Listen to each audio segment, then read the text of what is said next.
Are animals freer than man? Welcome to Philosopher's Corner. I'm John. Are animals freer than man? Well,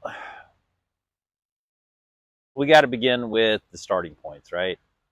So, animals are in nature most of the time. And a lot of the reason that we perceive animals to be so free is that they aren't subject to a bunch of random, arbitrary rules and regulations and laws. Then we would look at man, and we try to assess their level of freedom, or we can call it humanity or Homo sapiens in general. They instantly don't appear as free, predominantly because they're under the yoke of other humans' made up laws. So, of course, like the natural initial assessment is that animals appear to be more free because they're not, in most cases, under the duress and restrictions of other animals' made up laws. Although certain animals, of course, do have very rigidly enforced hierarchies and structures. Like when we look at a beehive, and the bees have a very defined sociological structure in there. They actually don't look too free. They look free to work for the queen and live in the hive and do their task, but you very rarely see like bees going on independent studies. In the same way that when you look at mankind, certain people are, hell, they're in prison. And those people have had their liberties deliberately removed, even engineered to be removed. And likewise, you have worker bees in the human world who, they're free to go to their office cubicle and report to their boss and pay taxes to an invisible government every year. And even when they leave their hive, their activities are not exactly independent studies.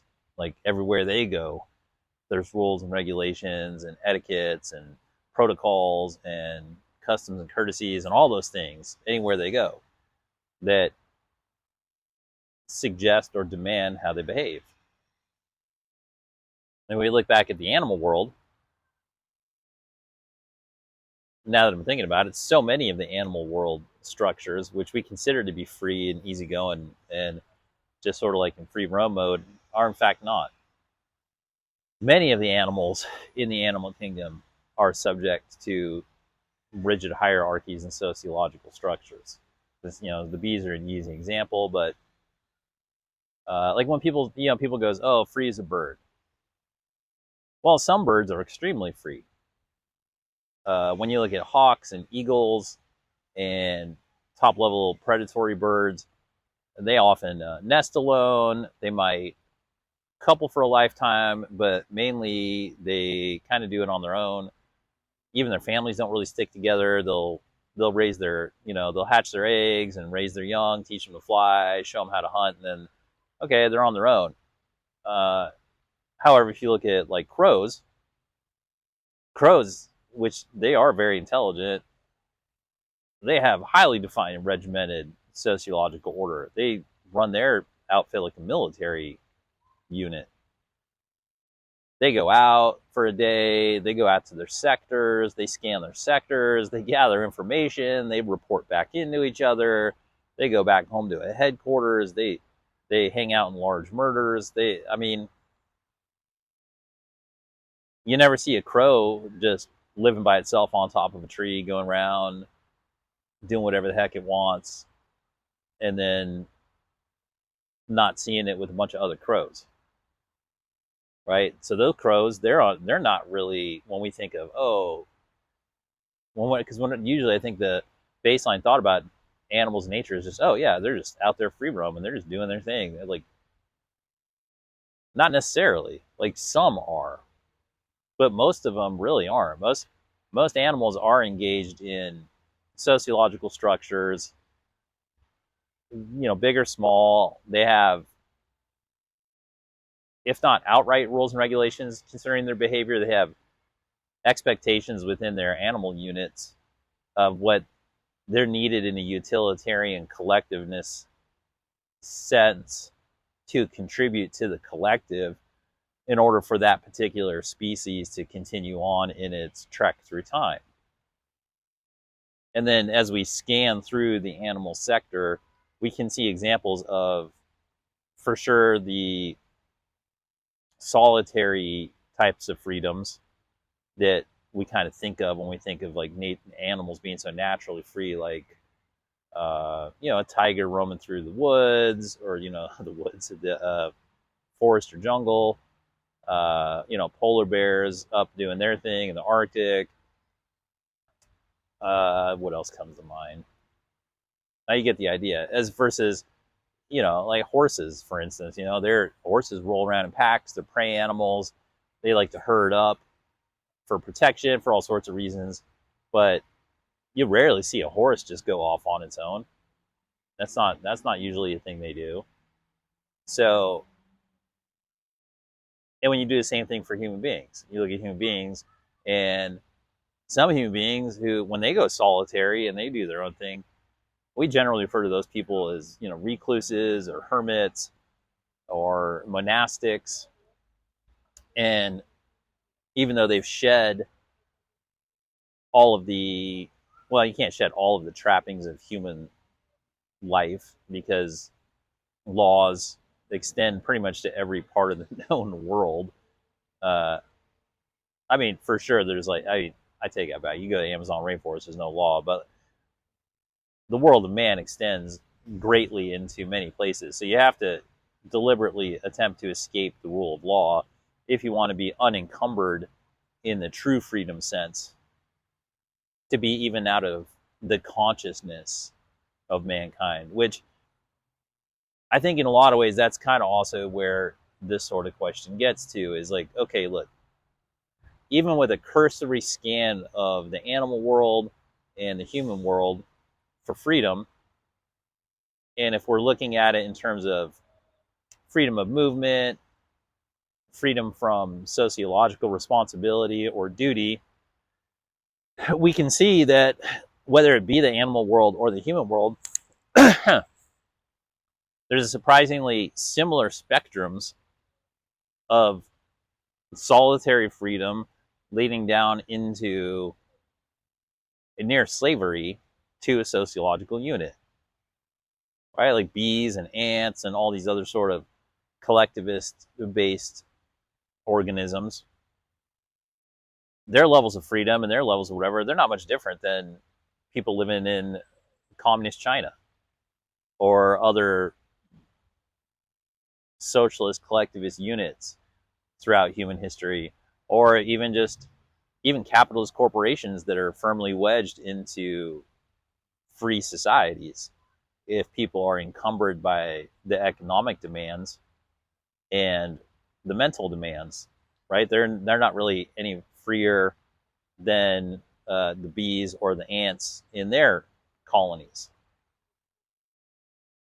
All the way down to like humans have slaves. Humans have large swaths of the population where other humans deliberately deprive other human beings of their rights and liberties to freedom, to serve them, to exploit them for some gain. Right? That's brutal. And you look in the animal world, and like, at least in the animal world, more often than not, before they get to, there are examples of slavery, but in one of those things where their consciousness isn't necessarily as advanced, they can't get into these twisted machinations of what to do with the force of will. And so more often than not in the animal world, before they get to slavery, they just get to killing each other, which it might be more humane to be killed than to be enslaved. But so even with those cursory scans of those two different worlds, we start to see that the levels of freedom are actually remarkably similar. The main human connotation about the animals having more freedom is just that we're sick of having so many human laws thrust upon us, that when we look at the natural world, we say, well, it's completely bereft of like any sort of human attempt to control the behavior. So that gives us a sense of freedom. But that brings us to the next level of the analysis, which is, okay, in terms of the freedom of movement and acquisition of resources and those things, remarkably similar in terms of the free roamability or the independence of whether it's humans or animals. And then really the main factor in the human side of things is that we do bear the burden of consciousness, which some animals are peaking into that level. I'm not going to deny that. But the majority of animals are not operating with the burden of consciousness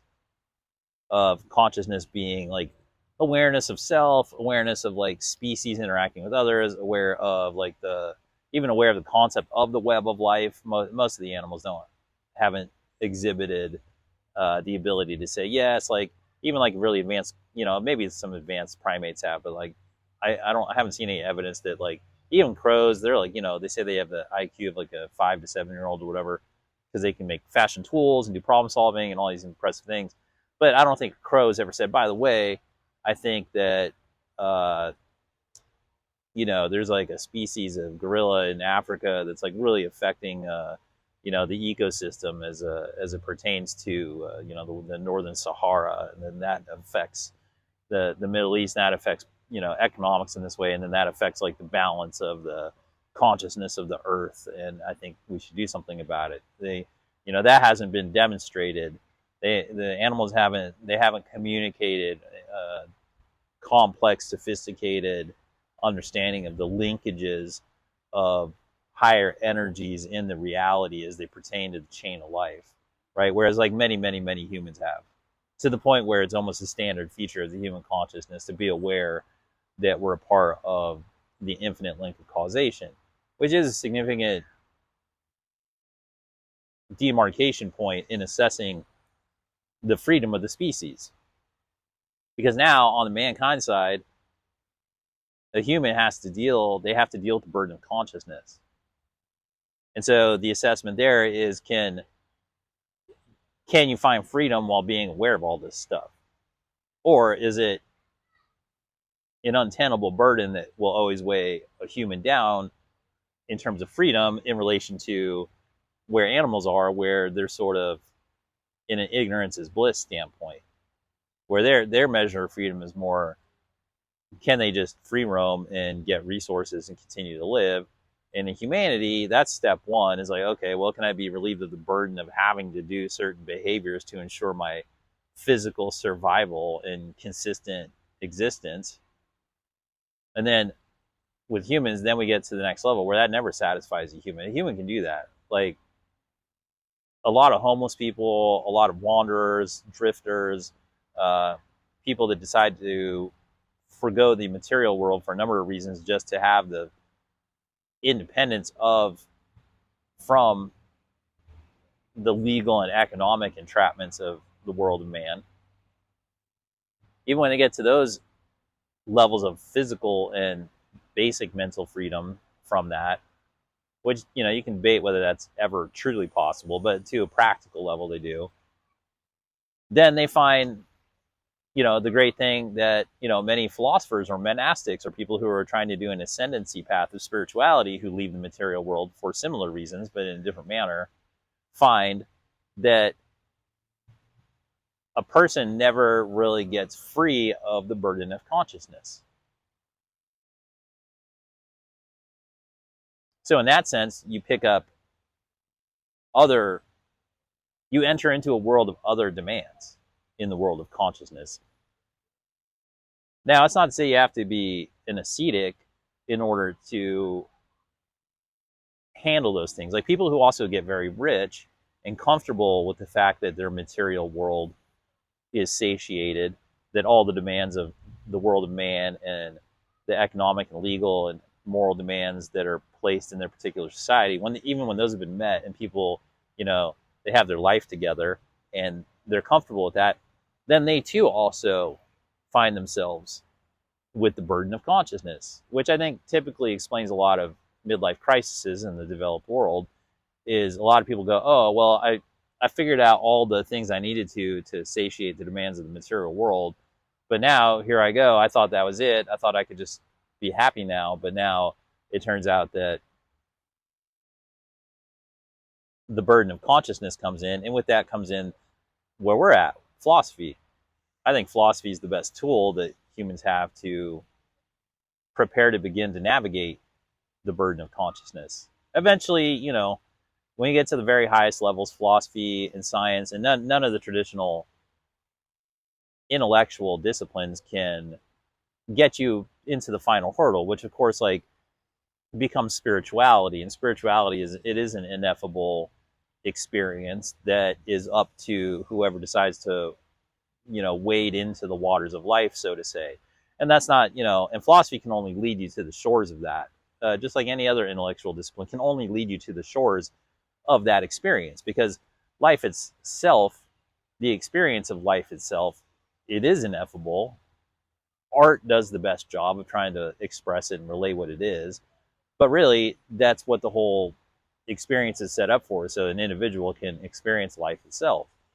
And the levels of freedom really, I think, help the experiencer master and become fully acquainted with the demands of the material world, whether they be animal or human.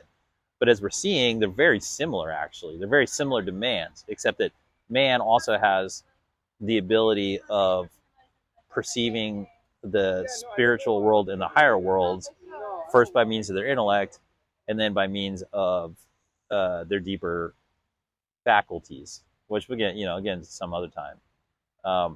But once you enter into that world,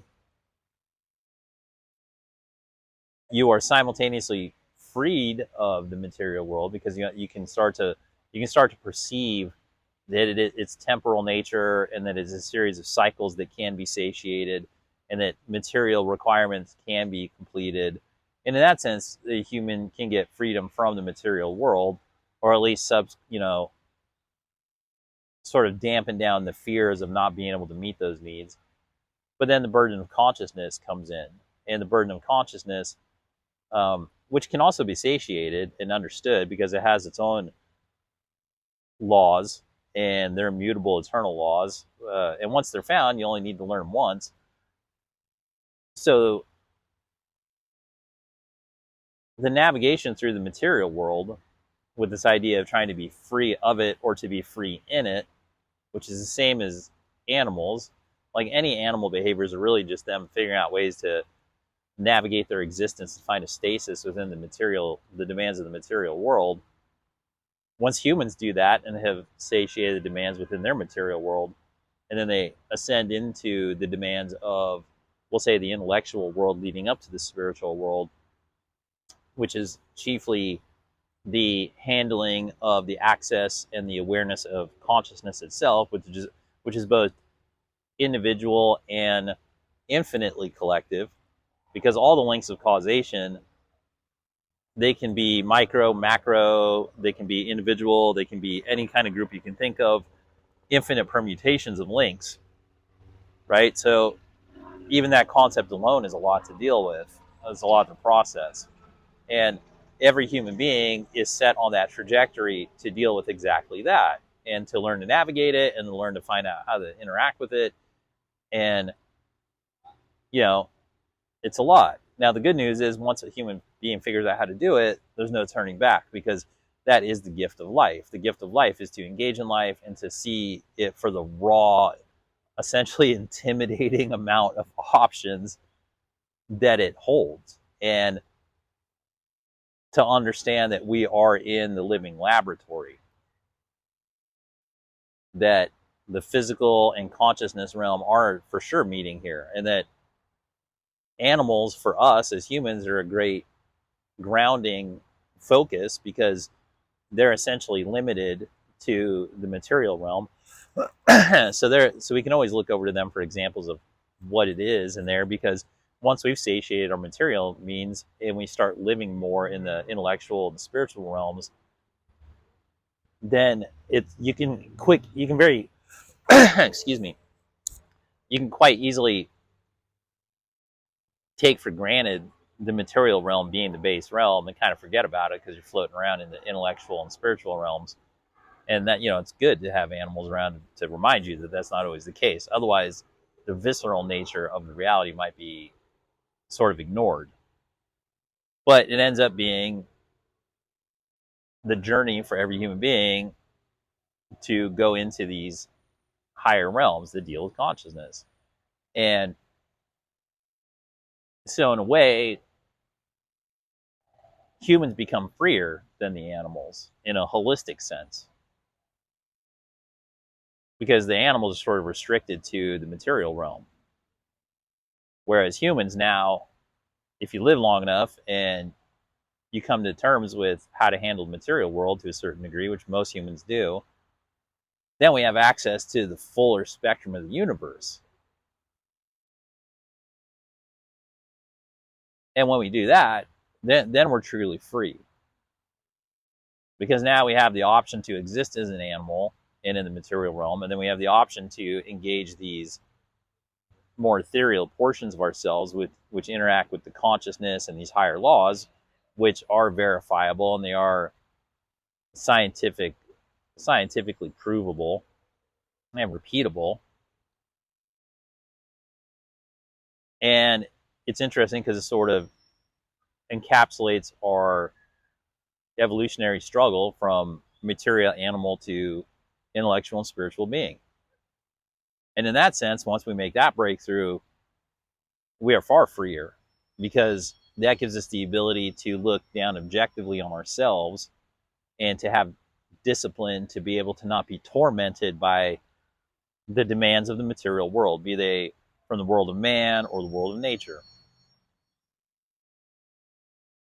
And in that sense, humans are far freer than animals.